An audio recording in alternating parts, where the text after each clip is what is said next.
You know, when you're in an emergency, you likely find yourself calling 911 if you can. But what happens if you're not able to call and you still need help? A Metro dispatcher sat down with our Steve Mailing to not only remind you of other ways to get help, but to remind you you're not alone.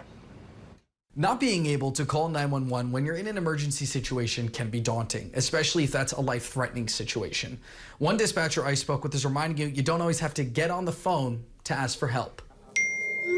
This was the first message Nashville dispatcher Gabrielle Welborn got on June 5th. It came in with only just an address, nothing else. So basically I needed to determine what was going on first. She texted back, asking what the emergency was. A quick response showed Gabby that the person in need of help was hiding from an abuser. At that point, it was just gathering the information to relay to the responders and the officers to know what they were walking into and what they were going to be dealing with. Officers eventually made it there in time before anything turned worse. The only ending I wanted was her to be out of there safe. Gabby has been a dispatcher for just over a year, but what you wouldn't know is that domestic violence calls hit closer to home. I've been on the other line of it. I'm a domestic violence survivor myself, so those situations kind of just sit with me, and I just felt the need to tell her that she was worthy and someone's there to listen when she needs it. Emergency communications leaders call her work that day a textbook response. They also wanted to remind people that Text 911 is available to anyone in the metro area, no matter your area code.